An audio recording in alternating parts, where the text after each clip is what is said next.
Hey everyone, so today I'm going to be reading the story of Rapunzel. Yeah.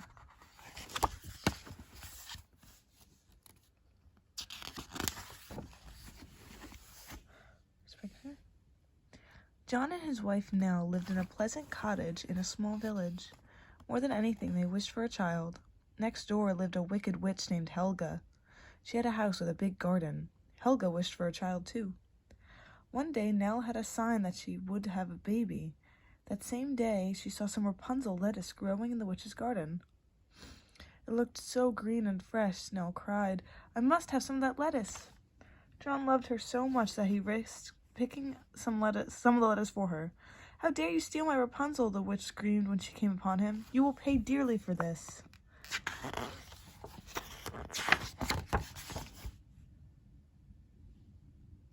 John explained about his wife's hunger for the lettuce.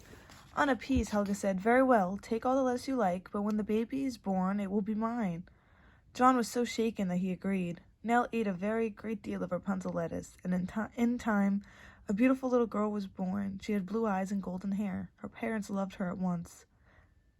The next day, Helga came to claim the child as her own. True to his word, John sadly let the witch take the child away. The old hag named her Rapunzel and spirited the baby away to a distant land. Rapunzel's thick golden hair grew fast and long. Helga loved to show off the beautiful child. One evening, when Rapunzel was 12 years old, Helga used her powers to call the great raven of the north. She told him to carry Rapunzel away to a high tower in a forest. The raven did as he was told, and Helga was waiting there when they arrived.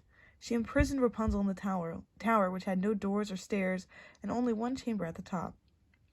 Rapunzel was frightened when the witch went away, but the raven stayed through the first night and made soft sounds to soothe her. He felt sorry for Rapunzel, but he had no powers of his own. He could not defy Helga's will. The next morning, Rapunzel heard Helga calling from outside the tower. Rapunzel, Rapunzel, let down your hair. Rapunzel wound her long tresses around a hook next to the window and let down her hair. It looked like spun gold. Helga caught up the strands and climbed the side of the tower. She stayed with Rapunzel only a short time, bringing food and water.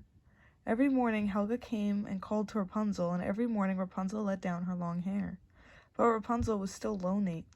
She made friends with the birds who flew by her window, and they taught her to sing beautifully. She spent many hours singing to the forest. The rabbits, the foxes, the deer, even the bears and the wolves loved to hear Rapunzel singing. They stopped wherever they were in the forest and listened. On some days, the squirrels or a raccoon might climb up the tower wall and bring Rapunzel some nuts or a juicy apple. A little bluebird came every morning to perch on Rapunzel's windowsill.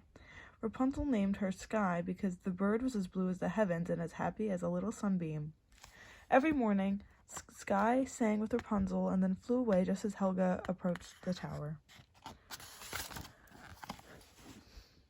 After Rapunzel had been in the tower for a long, long time, a handsome prince came riding through the forest on a mission for his father, the king. Suddenly he heard a beautiful voice singing somewhere among the trees.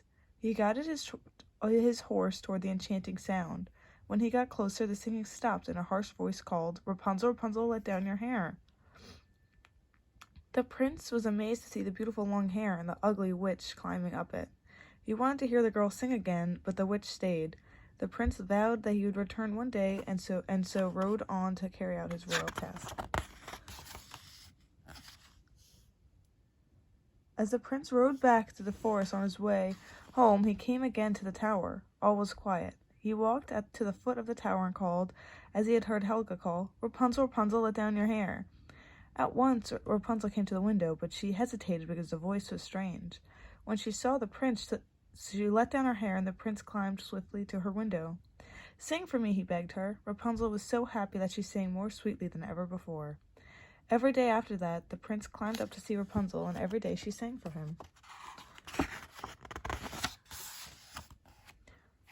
One day, Helga arrived at the tower earlier than usual. As she came near, she heard Rapunzel singing.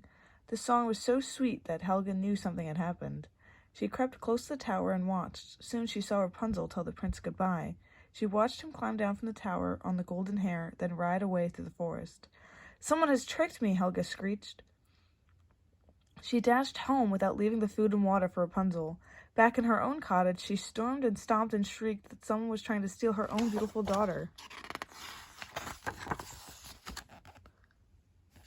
When evening came, Helga called forth all her powers and summoned the great raven of the north. "Take them both," commanded Helga. "Fly them to the poorest, most miserable kingdom on earth and leave them there. Then they will be unhappy all of their lives." As the raven reached the tower, he saw Rapunzel and the prince escaping from the tower on the girl's tresses. She had cut off her hair and tied it to the window hook. The raven grasped the two in his claws and started for the far country. The two held each other close, and Rapunzel, still happy to be with her prince, began to sing.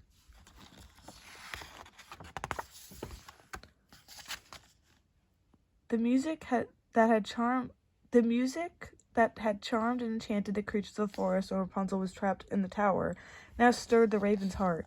The song seemed to say to him that no matter how difficult life could be, all that mattered was being with the ones we love. The music and words gave the great black bird the strength to disobey Helga's orders. Instead of taking them to a barren kingdom, the raven flew Rapunzel and the prince straight to the girl's humble cottage. At the sound of the great wings flapping, Rapunzel's parents, John and Nell, came outside. To their surprise and delight, they saw their beautiful child once again. The prince then asked John for his daughter's hand in marriage. The proud father gladly gave the young couple his heartiest blessing. Soon after, the prince and Rapunzel were married in a splendid ceremony. They took Rapunzel's parents with them to live in the king's castle, far, far away. The wicked witch, who did not know that the raven had defied her, lived out her days in loneliness and was never heard from again. Okay, that was Rapunzel.